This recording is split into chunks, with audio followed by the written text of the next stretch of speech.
जो वहाँ पर एडवोकेट जनरल हैं मौजूद हैं यहाँ पर।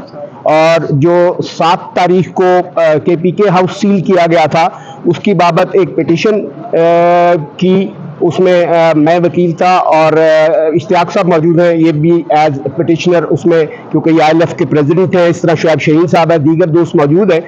तो इसमें जज साहब ने नोटिस किया और आज जब अदालत में पेश हुए तो अदालत ने यही इस्तग़फ़ार किया, जो लॉ ऑफिसर थे जिन्होंने कहा कि जी हमने सील किया है, कि भाई आपकी एक तो टाइमिंग देखिए कि ये क्या है, दूसरा आप ये देखिए कि आपने ये किस उजलत में किया है और आपकी जो टर्म्स एंड कंडीशंस हैं वो आपको ये इजाज़त नहीं देती हैं। उन्होंने बहरहाल एक जो 2-3 उन्होंने अपने बताए कि जी हमें ये एतराज़ात हैं, एक कि जी इन्होंने कोई बिल्डिंग की वायलेशन की है, दूसरा उन्होंने 1-2 और बातें कही। तो उस पर जज साहब ने ये कहा कि ये जो भी मामलात हैं आप इसको फिलफौर आज डी सील करें और डी सील करने के बाद आप इनके साथ बैठें और जो 15 दिन का नोटिस होता है जिससे नजर आए कि आपका ये एक्शन बायस्ड नहीं है, क्योंकि आपका ये एक्शन नजर आता है कि फौरन जुलूस के बाद और एहतजाज के बाद आपने वहां पर जो है रैंसैक किया, उसको जाके तोड़ फोड़ की और फिर उसको बंद कर दिया। ये कानून में इजाजत नहीं है। तो एडवोकेट जनरल साहब मौजूद हैं, ये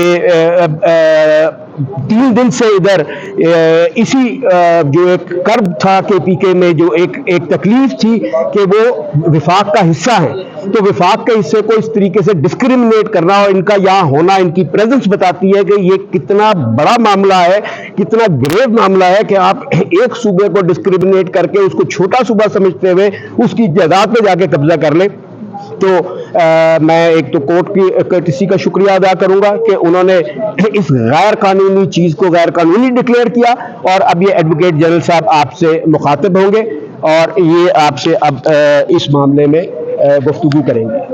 औज़ु बिल्लाहि मिनश शैतानिर रजीम, बिस्मिल्लाहिर रहमानिर रहीम। पहले तो मैं अपने प्रेसिडेंट साहब का, चौधरी इश्तियाक साहब का, खोसा साहब का और तमाम ILF टीम का बहुत बहुत शुक्रिया अदा करता हूँ। जिस तरीके से उन्होंने इस काज में KPK की गवर्नमेंट को, KPK के एडवोकेट जनरल को सपोर्ट किया और मैं chief justice Islamabad high court का भी शुक्रिया अदा करता हूँ, क्योंकि उन्होंने अपने बातों में ये बात कही कि हालात कैसे हैं और CDA ने ये किया क्या है और उनको फिलफौर इमीडिएटली जो हमारा KP हाउस है उसको डीसील करने का ऑर्डर दिया है। इनफैक्ट देखें, पाकिस्तान हम सबका है और कैपिटल सिटी में KP house, Punjab house, Sindh house, Balochistan house, Gilgit Baltistan, Kashmir, ये सबको हाउसेस देने का मकसद क्या है? इस इकाई को एक जगह पर रखना है। अगर इस इकाई में से आप किसी एक इकाई को निकालने की कोशिश करेंगे, उनको प्रेस करेंगे, तो माहौल बहुत ख़राब होंगे। और मैं शुक्रिया अदा करता हूँ अपने चीफ जस्टिस का कि जिसने इस्लामाबाद के जिसने बड़ी बहादुरी से और CDA को कहा कि आप अपने कानून को फॉलो करें, उनको नोटिस दें, 15 डेज में अगर जो भी वाजिबात हैं या जो भी चीज़ें हैं उसको सेटल डाउन करें। और एक दफ़ा फिर मैं आप सबका, मीडिया वालों का भी बहुत शुक्रिया अदा करता हूँ।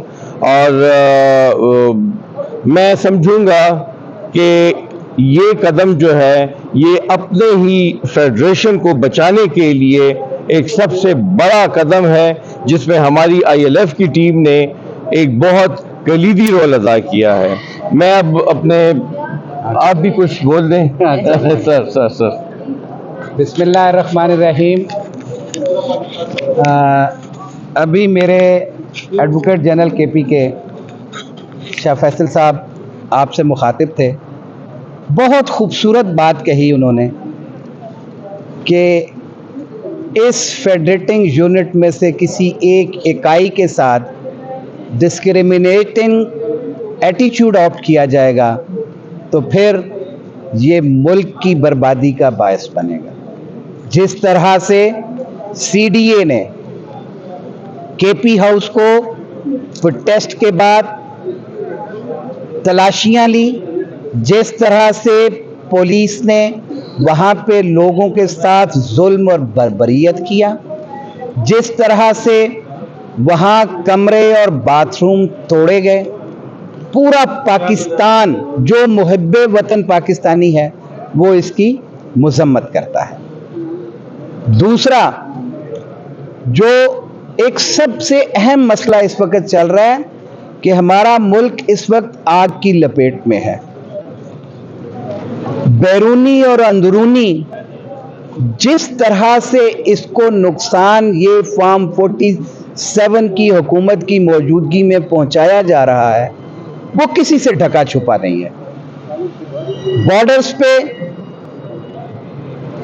अफगानिस्तान के बॉर्डर पे खास तौर पे केपीके के सूबे के साथ जिस तरह से जुल्म और बर्बरियत किया गया है, हम पूरी पाकिस्तानी कौम उसकी मजम्मत करते हैं। उसके बाद कल वहां पीटीएम का इशू चल रहा था, उसके ऊपर केपीके गवर्नमेंट को अपना स्टांस लेना था।